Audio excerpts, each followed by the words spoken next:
Hello, everybody. Welcome to my channel. My name is Maria.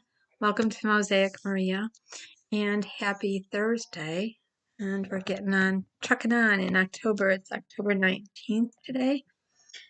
So little by little, we're getting through the month of October. If I missed anybody's birthday, I'm sorry. Happy birthday. I've been working, and it's a really busy time for me because I do a lot of my renewal of my lease this time of year. Inspections for the apartment complex. They come around, and I try to get a lot of and maintenance stuff gets done every year for the winter, that kind of stuff.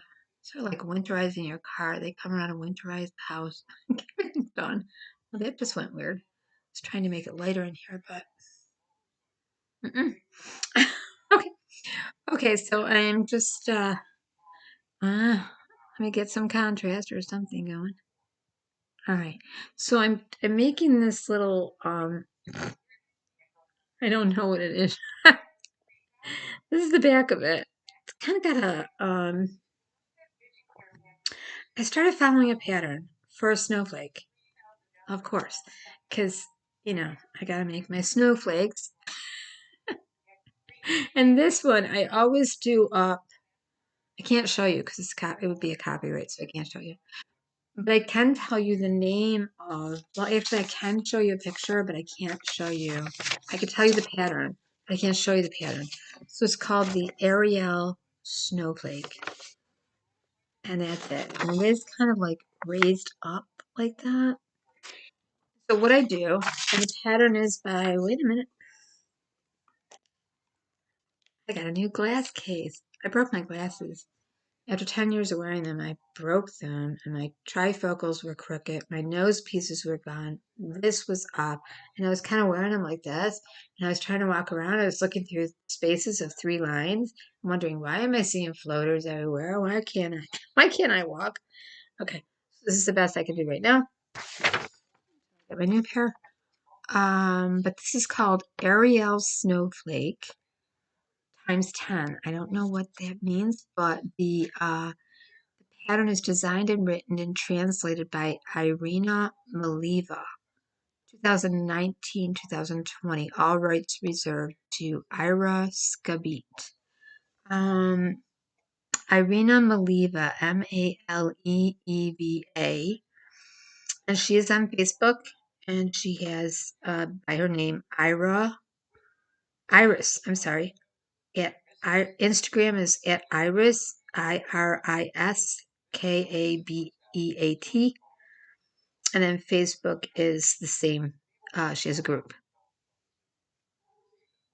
page.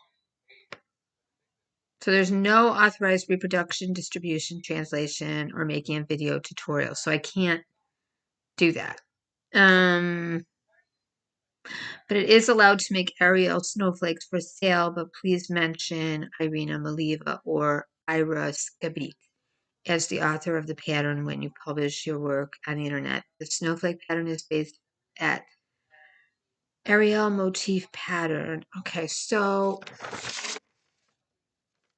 it has, I can't tell you the pattern. What I can tell you is it's got some really cool textured stitches in here that are played with by making clusters.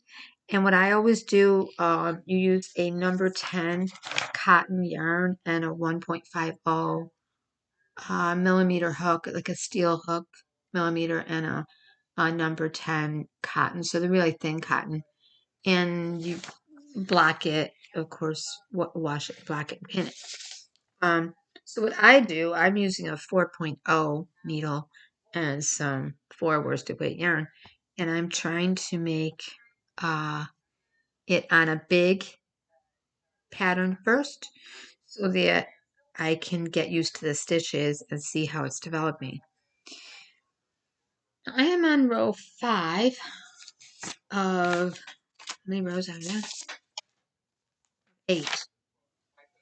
And I think I got the stitches down. I think I do. There is a note section for stitch guides. And there's some really cool stitches that I've never done in this one. What I would have to say is where I always mess up with crochet, if I'm going to mess up, is, and I do, I mess up all the time. That's how I learn. And we all do from messing up. That's how we learn. Um, I usually have to see the shape taking place and then remember what the heck I'm doing. But where I mess up is where I get ahead of myself and I start thinking, okay, I know how to do this, so I go on to do it, and I don't read a comma. So with crochet, I've found that it doesn't look anything like the picture until you are in the process and keep going, and then it starts developing, especially these doilies and snowflakes all over the place. They just don't, uh, they look all wrong until you finally complete a row. Then when you get into the next round or row or whatever you're doing, um, it starts to take shape. And if you keep looking at it in process, you'll be tempted to rip it out. And that made me think about when we are in process, um, when we are in um, recovery and healing, how when we're on our little journey to become something, we don't look anything like it. And I think that's where I personally messed up in my own mental health journey and physical health journey is in recovery. And what I mean by that is recuperating from anything. So, most of you know some of my story of being diagnosed with MPD-DID in 1986, multiple personality when it was called that, and then also having very real physical challenges. I had had meningitis 5 times in a row, and um, was in braces and a wheelchair and all kinds of challenges. Had to do a lot of physical therapy and everything. There was a lot of physical stuff that happened um, that kind of put me in a mindset of being able to just being still, being in pain, having procedures done to me, really triggered a lot of the trauma from the past that I had had. So I felt stuck, and everything was just falling apart around me. I couldn't go to work. I couldn't pay my bills. I couldn't take care of my children the way I wanted to.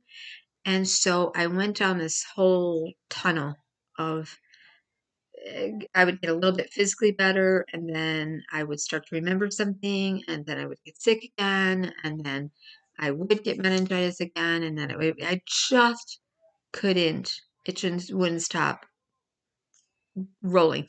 And what I would do is try to rush the recovery. And that's exactly what I do when I'm trying to make something. I'm trying to rush it to get to the full picture of what I want it to look like. Beautiful, all done, and perfect, right? But still handcrafted looking, right?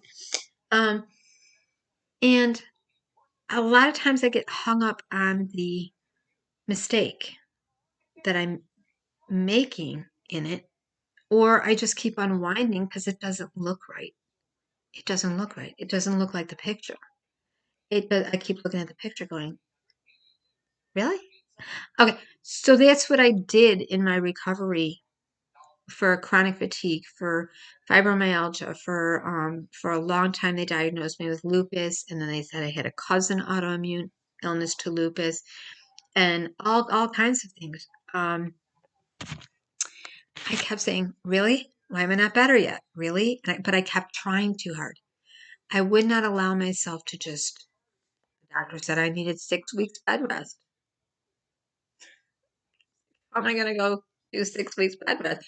He said, I'm going to put a nurse in your house and a homemaker. Well, that just, he had the best of intentions.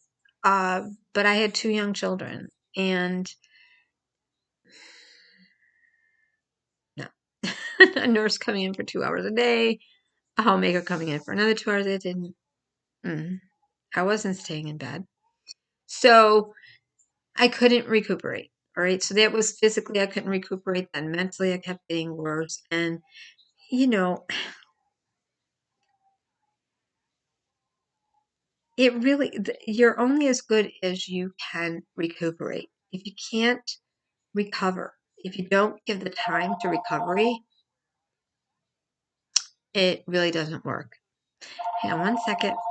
I've been getting spam calls, but this might be a real call. I'm so sorry. Be right back. Okay, another spam call. That makes 122 today. Warning, if you're getting anywhere near 65, you will get 9 million phone calls for Medicare, health this, health that. Just don't answer the phone. Okay, so anyways, what I was saying,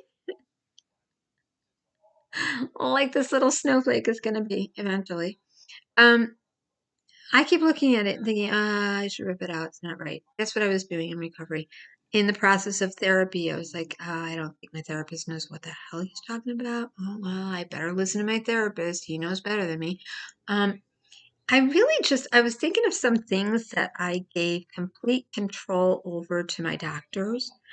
Like when they told me I had multiple personality and I might not remember what I was doing, I remember walking. The only thing that had ever happened to me was I bounced one check in all the multiplicity. Oh, I bounced one check and I thought,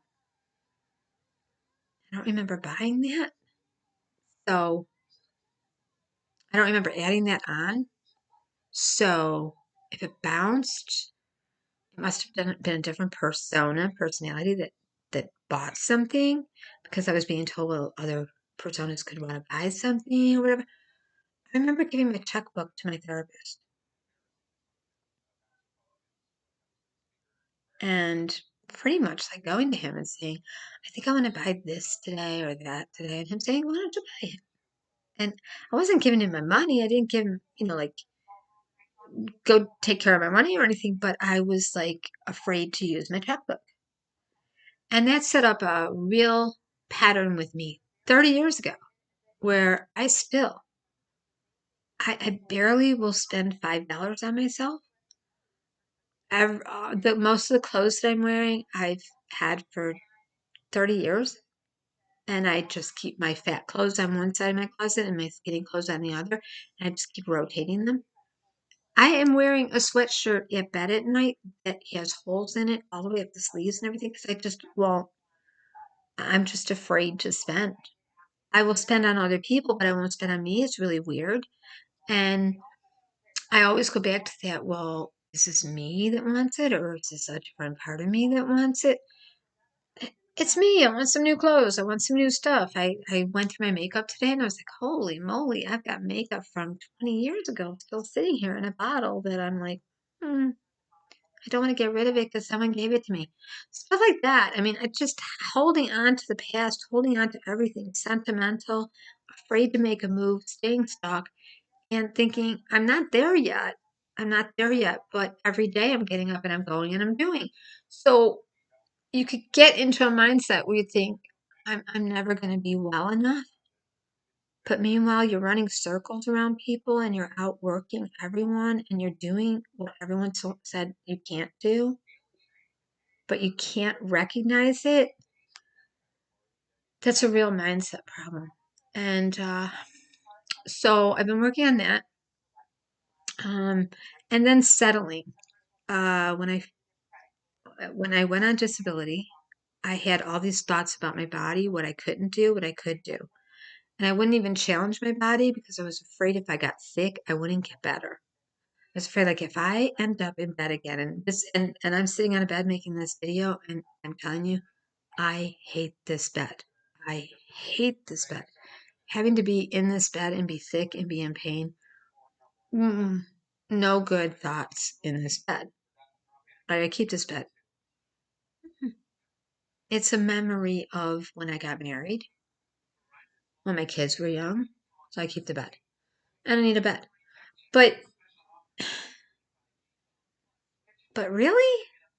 No, so it's not like a restful place. And I don't want to rest. I have my whole life to rest. We're going to be resting in peace or in hell or whatever for the rest of our life, right? Hopefully in peace. But man, I mean, once you've been sick and put down and put in the corner and told you need to stay down. You're afraid to get sick. You're afraid to push yourself too hard.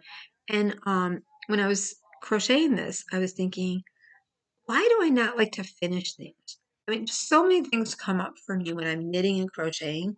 Like when I come to a snag and I've got to get the snarl out, and I think, how do I go back and fix this?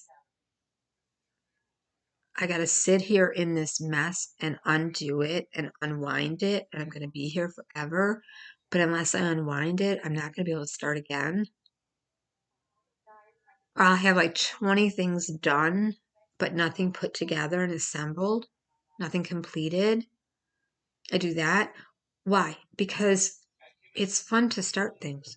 It's fun. It's fun to start a new project. It's fun. It's fun to keep saying, I'm going to lose 10 pounds on Monday. I'm going to start a new diet. I'm going to start a new exercise program. I'm going to start. But on the follow through, I don't want to finish. I don't want to finish. I like the process.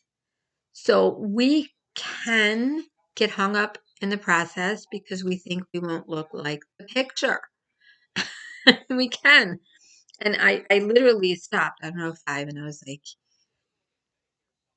I'm not sure it's looking like the picture. I know I'm doing everything I'm supposed to do, but it doesn't look like the picture, but it's really pretty. Maybe I can make something different. I don't know. I'm pretty sure I'm doing it right. But the point is, what I wanted to say is in recovery, especially grieving. And here's another thing, regret and grief is totally different. Regret just really doesn't bring us anywhere. Grief eventually brings us to a place where we can trust again, where we can love again, where we can have some kind of closure of um, some kind of feeling of it was worth it, even if we lost in that relationship or the person died or our pet died. We can start to think of the good memories and stay there. We can evolve to that after the sadness and the shock and everything. But if we stay in regret, we're just staying in self-blame. And for years, I stayed in regret. And you can't move forward when you're in regret. You just can't. And it is a part of grief. People do go through. I wish I had, if only I did. And that's in a lot of apologies when you're saying, I'm sorry. It's like, I'm sorry. I wish I had done better. I'm sorry. I wish I hadn't done this, but I could see where I made a mistake there. I'm so sorry that hurt you.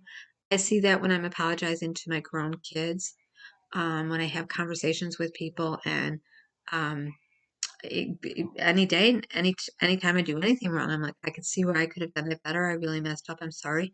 And um, then I make the change. But regret, you just stay blaming yourself, and it's no good. It wears on your body, it wears on your mind. It's just not helpful, and nobody can move forward. And so I did want to mention regret and grief. I also wanted to mention that when in the process of any kind of recovery, addiction, dependence on a substance, eating disorders, depression, anxiety, trying to get a hold of anxiety and rein it in, and uh, trying to have energy and be happy during the day, and all of that, it can look so wrong when, and we can look okay from the outside. Like I can look at this and say, oh, but it's pretty. It passes. Oh, that's spam call. I'm sorry. I'm going to have their phone ring there. They just call nonstop all the way into the night. They call. Pathetic. Um, yeah, so I mean, I could look at this right now and say, no, I'm okay. I'm doing it right. It's okay. And um, stay stuck there and put it aside and leave it, and then go back to it and start to get to a part where I'm kind of confused. Like I'm like, I don't know if I'm doing it right, and then tear it all up.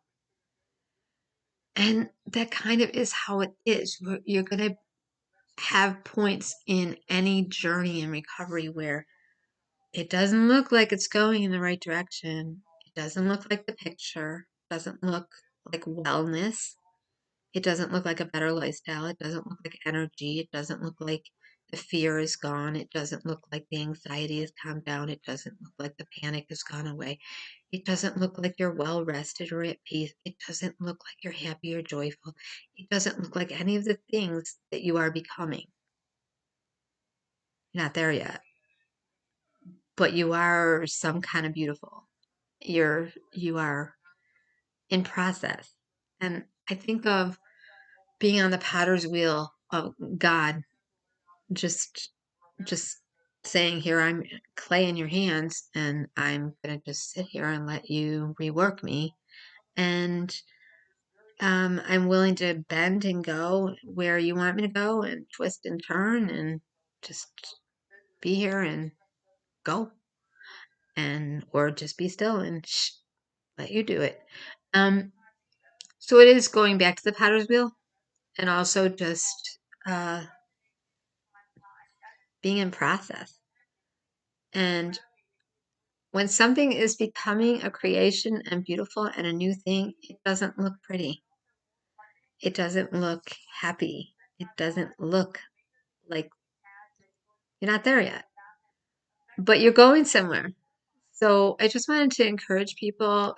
Whenever I'm knitting or crocheting, I start thinking about the journey of losing weight, the journey of keeping weight off, the journey of better skincare, the journey of better thoughts, the journey of my walk with God, the journey of going to work every day now, the journey of relationship with my grown kids, relationship with what family chooses to want to have relationship. Just I think of all that stuff, and I think, you know, we're all in process. And I have to say the biggest regret that I'm letting go of is allowing myself to be diagnosed with MPD, because here's the way I feel now. And you wouldn't know it unless you allow yourself to be in the process. You evolve, you grow, you learn. I would not have accepted that diagnosis. If I knew what I know now, I would have said, no, I don't think so. And maybe I wouldn't have entertained it or given it permission to grow. So I would have stopped the process and it would have been okay. I would have said, no, that really doesn't look right. Or I don't like the way it looks.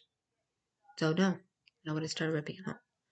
And I think of all these things when I'm knitting and crocheting. I'm not saying deny the reality of something. I'm saying don't go down the rabbit hole. Don't lose yourself. And coming back to yourself can be as simple as not allowing so much autonomy between yourself and yourself, your feelings, your emotions, your behaviors, your expressions of your behavior, how it looks. I remember another thing is I never would cry in front of my therapist. I had to turn my chair around. I refused to let him look at me if I was crying. And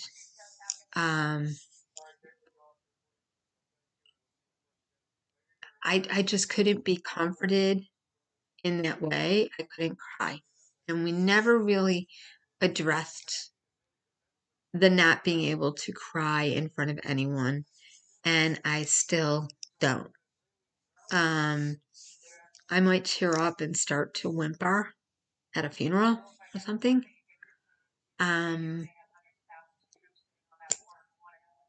But no, tears just don't come. I mean, so emotions, when you're in the thick of it and going through triggers and everything, you just don't know. you might get, I'm just a person that gets very angry and yells and screams, or completely coils up and just locks it all in and walks around kind of seething. Like, I'm just so angry right now, but don't say anything. Like everything's fine. Um, and that takes a toll on your body. So I'd say in the process of all this, learning to express myself and my emotions and not go from like 0 to 10, but like go to maybe 0, 1, 2, 3, 4, and hang out there for a while, and then 5, 6, and then back down again. Better. And really, I remember I used to use what was called the angry ladder for children that I was teaching in a nursery school and in a daycare, and then in a school, in a school, and grammar school. And I had all the special ed children that would really go from 0 to 100 in a minute. Lots of meltdowns. And we had to really teach them to understand their emotions. And we gave them stickers and all to identify if they were happy, sad, confused, weren't sure, just blah, just stickers. And they would put the sticker on their forehead and just try to describe it. And then we would ask them on a ladder to go ahead and put the number of how they were feeling as far as crying, gonna be upset, gonna yell and scream, gonna have a meltdown, gonna tantrum, what. And over again, I would see that people couldn't identify when they were in the middle, when they were good. They couldn't identify when they were in process and they were actually doing well. They could only identify children and people when they were reaching a point of no return, like, oh, I'm going to be angry and jump off this ladder, and it's going to fall on somebody. I'm angry. They knew how to identify that. They knew how to identify when they were climbing the ladder, but they didn't know what their happy was. They didn't know when they were at peace. So you could be in the process and be doing really well, but if you don't know it, you think you're not doing well. So just a little video. Okay, so again, the pattern is called Ariel Snowflake. I'm on row, I finished row 6. So I have 2 more rows to do, and then I'll put a picture of what it looks like or show y'all what it looks like, but I hope everybody's having a good day. I hope everybody is it's been really hard to watch the news lately with the war. It's hard to even talk about it because everybody is so conflicted. I'm not conflicted about human suffering. Human suffering is human suffering, and I just want it to end and everyone to be okay and safe. And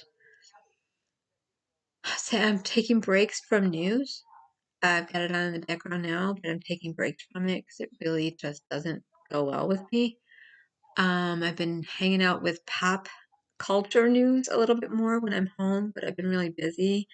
Past few weeks I've been working just about every day, about 6 days a week. So busy when I get home. Really just going to bed early because I get up so early to go to work. But um, when I do see the news, it just gives me nightmares. And so I'd say just everybody take care of yourself with that. Be as vigilant as you need to be and pay attention to what you need to be if you're interested in it, but give yourself breaks because it really is hard to watch. A book that I'm going to be reading and talking about is The Woman in Me by Britney Spears.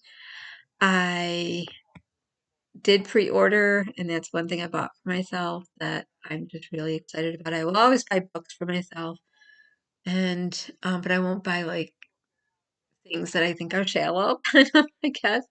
Um, so I got to work on that. Like, ladies, when it's time to buy a bra and you're just still wearing the same bra you had 10 years ago or whatever, right? Um, so yeah, or maybe you need a pedicure or just a manicure, but you haven't done it. It's time to do it. And I remember a lady asked me one time, "What do you do for you?" And for 30 years, I didn't do nothing for me. I just felt like I didn't deserve it.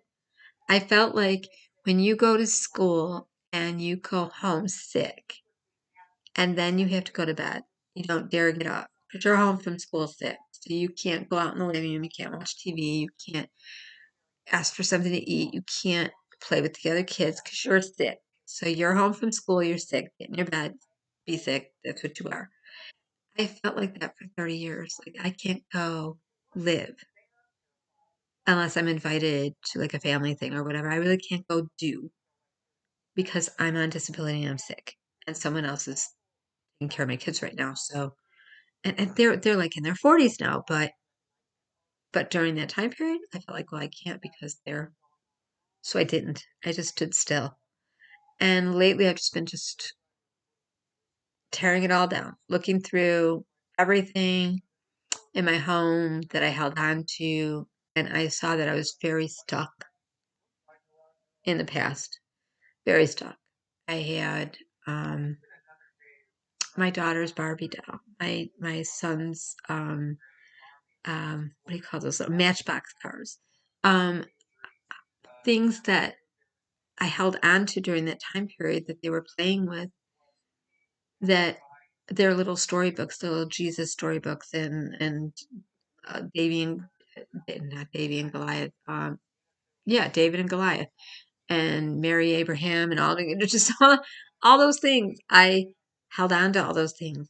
And over the years while they were with family members, I would give some of their stuff to, as they needed it, stuff. But I would keep some of it so if they came over, they had their stuff. And then as they grew older, they just were like, just mom, keep it for me. And I know all parents keep some stuff for their kids, but man, I I just have so much. All their artwork, all their drawings, all their little school pictures, everything. And I've been really thinking it's time to ship a box here and a box here and say, there's your stuff. And I don't know. I think it's time, And so in the process, you'll find things you need to do that you haven't done. And you'll look at it and think, oh, maybe I should have done that different over here, and you'll change it. Or I might even look at this design and riff off of it. I would still give Irina credit, but I would say the original design came from, and now I'm going to do something different with it. And I wouldn't even show her part. I would just do what I'm doing because I might decide, hey, I don't know how to do what that says, so I'm just going to do my own thing. you know. But I just wanted to use this as an example of it doesn't look pretty when you're in the process. It's like, oh, if you could have seen it over here, I was like, what the heck am I doing? Where am I going? What am I making? What is this becoming? What am I doing? And now I'm looking at it, I'm like, hey, that's kind of cool. And it's going to be fine. That is recovery. Hey, I really am okay. It's kind of cool. I'm okay. With all my weirdness, with all I'm holding on to things from when we had a life, we were well. I have a regret over here. I'm working on it. It's like I think of it like those little Pac-Man things, like, oh, a regret came up. Go blow it up or something, or eat it. Right, I'm going to get rid of it. Because I want to get on to grieving, healing, and not stay in regret. And so it can be very easy if you've been diagnosed with something with as much stigma and fear and misconceptions and bogus diagnosis of characteristics that go with it that just don't. And your family and your friends and you and everyone has thought, oh, it does. It was the scariest thing for me Do you have to tell different employers as I'm going on interviews? Oh yeah, I was diagnosed with MPD, DID, but I'm okay now.